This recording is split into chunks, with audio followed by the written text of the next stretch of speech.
میری ٹیچر کا شوہر نشہ کرتا تھا اور گھر بہت کم آتا تھا۔ ایک روز مجھے ٹیچر نے گھر میں بلایا، میں چلا گیا۔ ٹیچر نے مجھے کمرے میں بلا کر ٹھنڈا شربت پلایا۔ شربت پیتے ہی میں بے ہوش ہو گیا۔ پھر جب میری آنکھ کھلی تو ٹیچر کو دیکھ کر میرے رونگٹے کھڑے ہو گئے۔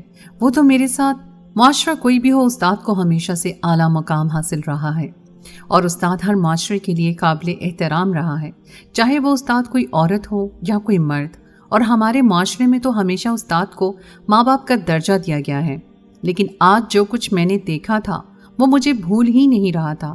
کوئی ٹیچر اس طرح کی حرکت کیسے کر سکتی تھی؟ میں تو یہ خواب میں بھی نہیں سوچ سکتا تھا، مگر میں کیا کرتا؟ میں نے سب کچھ اپنی آنکھوں سے دیکھا تھا۔ اگر تھوڑی دیر اور ہو جاتی تو شاید میں 6ٹھی کلاس کا طالب علم تھا۔ خاندانی طور پر ہی میرا قد کافی اونچا تھا، کیونکہ میرے ابو اور چچا سب کا قد لمبا تھا۔ میں اپنی عمر سے کافی بڑا دکھتا تھا۔ کبھی کبھی تو لوگ میرا مذاق اڑاتے تھے کہ اتنے بڑے ہو کر بھی 6 کلاس میں پڑھتے ہو۔ میں ان کو سمجھاتا کہ میں صرف قد میں لمبا ہوں، تب وہ خاموش ہو جایا کرتے۔ اس لیے میں کلاس میں سب سے بڑا نظر آتا تھا، لیکن میرا قد اونچا تھا، مگر میں ذہن سے تو بچہ ہی تھا، اور اسی وجہ سے روز نت نئی شرارتیں کیا کرتا، جس کی وجہ سے مجھے کلاس میں تنقید کا نشانہ بنایا جاتا۔ مگر میں کسی کی بات نہیں سنتا تھا، اپنی منمانی کیا کرتا تھا۔ اور ویسے بھی ہمارے گھر کا ماحول بہت اچھا تھا۔ امی ابو نے بھی دوستوں کی طرح ہی مجھے پالا تھا۔ میں ان سے اپنی ہر بات شیئر کیا کرتا تھا، لیکن امی میری شرارتوں سے کافی چڑا کرتی تھیں۔ ان کا کہنا تھا کہ کچھ پڑھ بھی لیا کرو، عدنان ایگزام سر پر ہیں اور تم صرف شرارتیں کرتے رہتے ہو۔ میں پڑھائی میں کچھ خاص اچھا نہیں تھا، لیکن بہت گیا گزرا بھی نہیں تھا۔ مطلب یہ تھا بس دل نہیں کرتا تھا پڑھنے کا، جو میرے خیال سے کسی بچے کا نہیں کرتا۔ اچانک ابو کا ٹرانسفر لاہور ہو گیا اور ہم کراچی سے لاہور آ گئے۔ میں اپنے سارے دوست پیچھے چھوڑ آیا تھا۔ میں بہت دکھی بھی تھا، مگر کیا کرتا، مجبوری تھی۔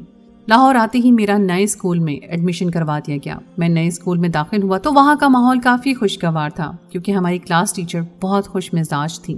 ہمیں جو ٹیچر پڑھاتی تھی ان کا نام مس زہرا تھا۔ وہ بہت ہنسمکھ پیاری سی ٹیچر تھیں۔ جب پہلی بار انہوں نے مجھے دیکھا تو پہلے ہی دن میرا بہت خیال کیا اور سب کو کہا کہ عدنان آپ کو عمر میں بڑا دکھتا ہے، لیکن یہ آپ سب کا ہی ہم عمر ہے، اس لیے کوئی اسے بلا وجہ تنگ نہ کرے۔ ان کی یہ بات سن کر میں بہت خوش ہوا۔ میرے دل میں ان کے لیے عزت اور بڑھ گئی۔ میں ہمیشہ ان کو احترام کی نگاہ سے دیکھا کرتا، لیکن میں شرارتی بہت تھا۔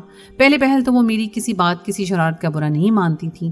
میں روز ان سے کوئی نہ کوئی پرینک کیا کرتا تو وہ اپنے سر پر ہاتھ مار کر ہنس دیا کرتی۔ عدنان تم مار کھاؤ گے، کسی دن وہ ہنس کر کہتی، مگر آج تک کسی بچے پہ انہوں نے ہاتھ تک نہیں اٹھایا تھا، بلکہ وہ سب سے ہی بہت پیار سے پیش آیا کرتی تھی۔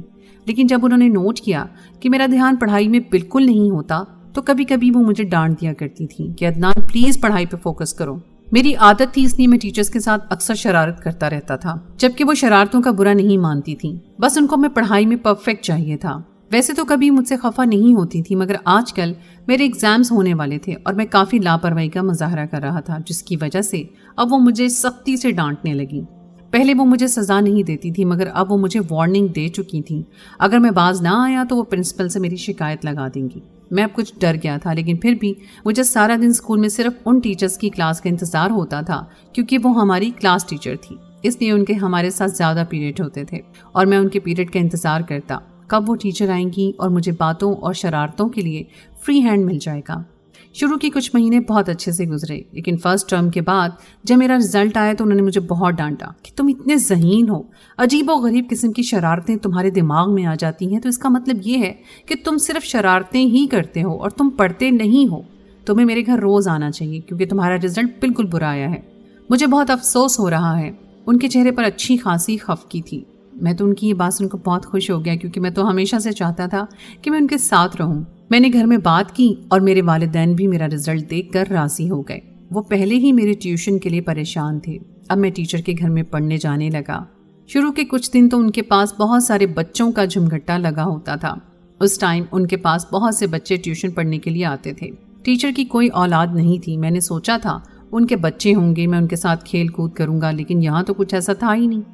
بلکہ اب تو ٹیچر نے میرا ٹائم بھی چینج کر دیا تھا، کیونکہ وہ زیادہ بچوں کو ایک ساتھ نہیں پڑھا پاتی تھی اور مجھے زیادہ محنت کرنی تھی، تو وہ مجھے الگ وقت میں بلانے لگی۔ میں کوشش کرتا کہ ان کے ساتھ ادھر ادھر کی باتیں کروں۔ میں اکثر ان سے ان کے شوہر کے بارے میں پوچھا کرتا، مگر وہ ٹال جایا کرتی تھی۔ کبھی کبھی ان کے چہرے پر ایک رنگ سا آ کر گزر جاتا۔ میں نے کبھی بھی ان کے شوہر کو نہیں دیکھا تھا۔ ایک دن میں نے بات برائے بات ان سے پوچھ لیا کہ آپ کے شوہر آخر ہیں کہاں؟ پہلے تو انہوں نے مجھے گھور کر دیکھا، پھر انہوں نے بتایا کہ وہ ادھر ہی ہوتے ہیں، بس وہ گھر کبھی کبھی آتے ہیں۔ اور پھر میں نے کچھ پوچھنا چاہا تو انہوں نے سختی سے ڈانٹ دیا، عدنان اب تم کوئی سوال نہیں کرو گے کیونکہ اب مجھے بہت غصہ آ رہا ہے تم پر۔ ذرا جو تم کتابوں کو دیکھ لو گے تو تمہارا ہی بھلا ہوگا۔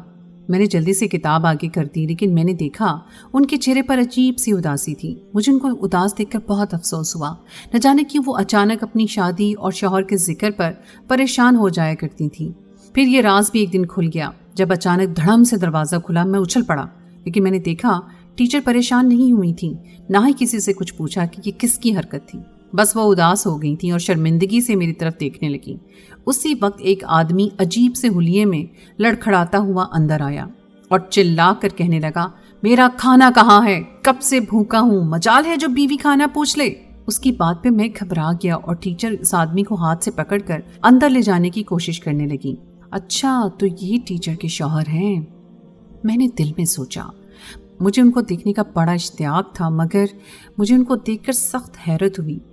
وہ بہت عجیب سے انسان تھے، نہ صرف شکل و صورت میں وہ ٹیچر زہرا کے لائق تھے اور نہ ہی سیرت میں۔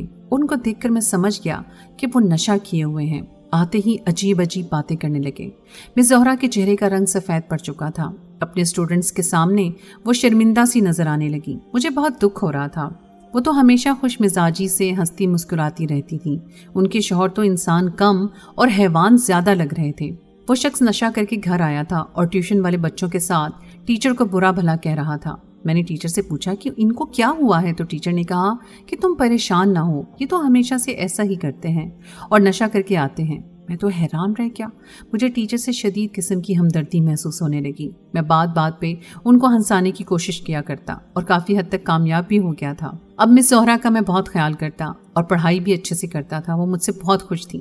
میں جب بھی جایا کرتا وہ مجھے کھانے کو کچھ نہ کچھ ضرور دیا کرتی تھی۔ ایک دن میرا پیپر تھا تو انہوں نے کہا کہ عدنان تم آج دیر تک پڑھائی کرو گے، مجھے ڈر ہے کہ تم کہیں پھر سے سب کچھ بھول نہ جاؤ۔ میرا موڈ آف ہو چکا تھا، شام تک ٹیوشن میں پڑھائی کرنا تھی، جبکہ میرا ارادہ تھا کہ میں جاتے ہی اپنے دوستوں کے ساتھ کرکٹ کھیلنے جاؤں گا۔ ہم دوست کمبائنڈ اسٹڈیز کا کہہ کر جایا کرتے اور پھر میچ کھیلتے، خوب مزے کرتے، لیکن آج انہوں نے میرا سارا پلان چوپٹ کر دیا تھا۔ میں اداس بیٹھا تھا تو ٹیچر مجھے دیکھ کر ہنس دیں۔ بس پڑھنا نہیں تم لوگوں کو، چلو میں تمہارے لیے شربت بنا کر لاتی ہوں، اپنا موڈ ٹھیک کرو۔ اور کچھ ہی دیر میں ٹیچر میرے لیے ٹھنڈا شربت بنا کر لائی۔ میں نے جیسے ہی شربت پیا مجھے شدید قسم کے چکر آنے لگے اور پھر مجھے کچھ ہوش نہ رہا۔ کافی دیر بعد جب میں ہوش میں آیا تو سامنے کا منظر دیکھ کر میری روح تک کام گئی۔ میں جلدی سے وہاں سے بھاگتا ہوا نکلا اور گھر پہنچا تو میری حالت غیر ہو رہی تھی۔ امی نے پوچھا کیا ہوا عدنان، آج اتنی دیر کیوں ہوئی؟ تب میں نے بمشکل اپنی سانس نارمل کر کے ان کو بتایا کہ ٹیچر نے روک لیا تھا، امی کل کا پیپر بہت مشکل ہے۔ اچھا ٹھیک ہے، اچھے سے تیاری کر لو۔ میں بہت گھبرایا ہوا تھا، مجھے کچھ سمجھ نہیں آ رہا تھا کہ کیا کروں۔ دوسرے دن میں اسکول جانے سے بھی گھبرا رہا تھا کہ آخر کیسے میں جاؤں، اگر ٹیچر نے کچھ کہا تو۔ لیکن میرا پیپر تھا، امی ابو کی ڈانٹنے پر مجھے اسکول جانا پڑا۔ میں اسکول گیا تو میری نظر ٹیچر زہرا پہ پڑی، وہ بھی مجھے دیکھ کر کچھ گھبرا گئی۔ میں رخ موڑ کر جلدی سے اپنی جگہ پر بیٹھ گیا۔ پر مشکل سے میں نے اپنا پیپر پورا کیا اور جب کلاس سے نکلا تو ٹیچر نے پیچھے سے آواز دی، عدنان مجھے تم سے کچھ بات کرنی ہے۔ لیکن میں نے ان کی بات کا کوئی جواب نہ دیا، لیکن وہ شاید مجھ سے بات کرنا چاہتی تھیں، اسی لیے میرے پیچھے چلی آئیں۔ سنو عدنان، انہوں نے میرا ہاتھ پکڑ لیا، لیکن میرا دل گھبرانے لگا۔ ٹیچر پلیز میرا ہاتھ چھوڑ دیں۔ میں اچانک رونے لگ گیا۔ نہیں عدنان، تمہیں میری بات سننی ہوگی۔ وہ مجھے ایک کونے میں لے گئیں اور ہم دونوں وہاں بیٹھ گئے۔ میری بات سنو، کل جو کچھ تم نے دیکھا وہ ویسا نہیں تھا جو تم سمجھ رہے ہو۔ میں تمہیں سب کچھ سچ سچ بتاتی ہوں، لیکن تم وعدہ کرو کہ اس کا ذکر کسی سے نہیں کرو گے۔ میں نے سر جھکا لیا۔ عدنان، میرا شوہر پہلے ایسے نہیں تھا، لیکن برے دوستوں کی صحبت میں رہ کر اس نے شراب پینا شروع کر دی اور دیکھتے دیکھتے وہ چرس بھی پینے لگا۔ سارے نشے اس نے کرنا شروع کر دیا اور گھر کا خرچہ بھی بند کر دیا، بلکہ اس نے گھر آنا ہی چھوڑ دیا۔ میرے میکے میں بھی کوئی نہیں کہ میں وہاں چلی جاتی، مجبوراً مجھے یہ ٹیچر کی جاب کرنی پڑی، اور وہ تو شکر ہے کہ چھت اپنی تھی، ورنہ میں کہاں جاتی۔ اسی طرح دن گزرتے گئے اور میری شادی کو 6 سال ہو گئے، لیکن اللہ نے اولاد سے محروم رکھا۔ شاید اس میں بھی رب کی کوئی مصلحت تھی، ورنہ ایسے باپ کو دیکھ کر بچے کیا سیکھتے۔ اس لیے میں نے اولاد کی خواہش بھی اپنے اندر دفن کر دی اور اپنے اسٹوڈنٹس کو ہی اپنی اولاد کی طرح سمجھا اور چاہا۔ اب میرا شوہر روز اپنے دوستوں کو بھی لے کر آنے لگا تھا۔ وہ شراب پیتے، شور مچاتے، اپنے کمرے میں میں چھپ جاتی اور صبر کرتی، لیکن اب میری برداشت جواب دیتی جا رہی تھی۔ میں نے ہر ممکن کوشش کر لی، مگر وہ شخص سدھرنے کا نام ہی نہیں لے رہا تھا۔